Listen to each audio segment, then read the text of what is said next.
আজ রবিবারের সকালে বাইরে তো ভীষণ ঝড় উঠেছে, আর তার সাথে নিয়ে চলে এসেছি তোমাদের সামনে একটা দারুণ জিনিস।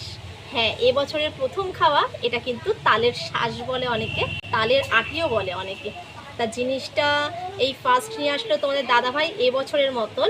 আর এরপরে নিশ্চয়ই, এখন তো প্রথম প্রথম তালের আটি বা তালের শাঁসটাই সবাই খায়, এরপরে এটা যখন পেকে যায় সেটাকে আমরা তাল হিসাবে খাই। তবে এই জিনিসটা কিন্তু আমার ভীষণ ভালো লাগে। আর সবচেয়ে বেশি ভালো লাগে কোনটা জানো তো? যখন এটা ছাড়ানোর পর এর ভেতর থেকে যে জলটা বেরায়, মিষ্টি মিষ্টি জল, সেটা কিন্তু ভীষণ ভালো লাগে। আর তবে আরেকটা জিনিস, যখন আমরা তাল খাই, তালের আটিটা যে শুকিয়ে যে ভেতরে ফোপড়া যেটা বলে, নারকলের শ্বাসের মতন যেটা হয়, সেটা খেতেও কিন্তু ভীষণ ভালো লাগে। তবে বাইরের ওয়েদারটা কিন্তু আজকে ভীষণ একটা সুন্দর ওয়েদার, ঘরে বসে বসে ফিল করতে ভীষণ ভালো লাগছে। ওয়েদারটা ভীষণই ঠান্ডা আর প্রচণ্ড ঝোড়ো হাওয়া দিচ্ছে। শুনেছি আজকে নাকি ঝড় হবে। তা যাই হোক, ভগবান সবাইকে ভালো রাখুক, সবাইকে যেন সুস্থ রাখে। আর আমরা তো আজকে কিন্তু ঘরে কিন্তু জমিয়ে খাওয়া দাওয়া করব, তবে সেগুলো তোমাদেরকে আজকে দেখানো হবে না। আজকে তোমাদের দাদাভাই বাজারে গিয়ে জিনিসটা আনলো, তা মনে করলাম যে বছরের প্রথম যখন ফল, একটুখানি আমার বন্ধুদের সাথে শেয়ার করা যাক। আর খেতে আমার মতন এটা কারা কারা ভালোবাসো তারা কিন্তু আমাকে অবশ্যই কমেন্ট করে জানাবে। তবে এটা ছাড়ানোর প্রসেসটা জানো তো কি?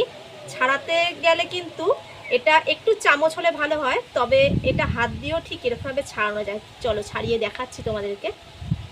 এই দেখো, ঠিক এরকমভাবে। বেশি নরম হলে কিন্তু এটা অতটা ছাড়ানো যায় না, তবে নরমটাই কিন্তু বেশি ভালো লাগে খেতে, শক্ত হয়ে গেলে অতটা ভালো লাগে না। কিন্তু এটা দেখতে পাচ্ছি আমি একটু মিডিয়াম সাইজের আছে, না শক্ত না কিন্তু একদম নরম। তা জিনিসটা এবার আমি ছাড়িয়ে নিই, দাঁড়াও দেখাচ্ছি। দেখতে পাচ্ছ? খেতে কিন্তু ভীষণ ভালো লাগে। এখন প্রথমে কিন্তু বাজারে এটা পাওয়া যাবে, এরপরে একদম শক্ত হয়ে যাবে, সেই টাইমে আর ভালো লাগবে না খেতে।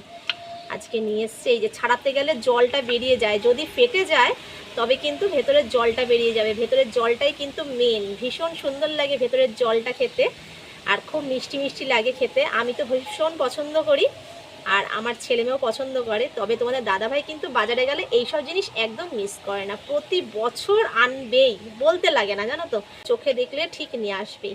তবে তো এবারে 4টে পিস নিয়ে এসছে 4 জনের জন্য, অন্য বার কিন্তু আরও অনেক অনেক আনে।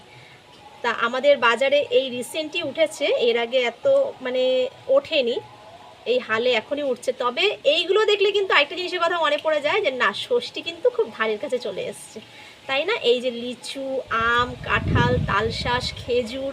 খেজুর তো আমাদের এখানে গাছে মানে পাকতে শুরু করলে মনে হয় যে জামাই ষষ্ঠীর সময় হয়ে গেছে। তা চলো, তোমাদের সাথে বকবক করতে করতে কিন্তু আমার ছাড়ানোটা পুরো হয়ে গেছে কমপ্লিট। তবে একটা কামড় দিয়ে দেখি, হ্যাঁ, কেমন লাগছে।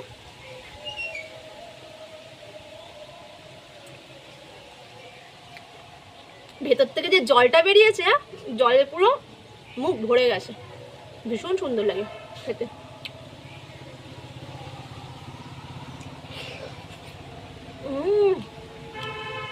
দারুণ দারুণ। এসব খাবার যারা খাও তারাই জানো যে এইসব খাবারের কি মর্ম আর কেমন টেস্ট। চলো, আমার মতন কারা কারা তোমরা এইসব খাবার পছন্দ করো, আর কারা কারা খেয়েছো এখনো পর্যন্ত, বা কারা কারা খাওনি, তারাও কিন্তু বলবে আমাকে কমেন্ট করে অবশ্যই আমার মতন কারা কারা পছন্দ করো এইসব খাবার। চলো আরেকবার খাই। তালশাঁস খেতে এত ভালো, এত ভালো। তবে এর থেকে নরম আনলে সেটা ছাড়াতে প্রবলেম হতো, আর কেমন যেন খেতেও ঠিক ওটা কেমন যেন লাগে। ঠিক এরকম হালকা হালকা একটু শক্ত থাকবে, একটু নরম থাকবে, এটাই কিন্তু খেতে বেশি ভালো লাগে।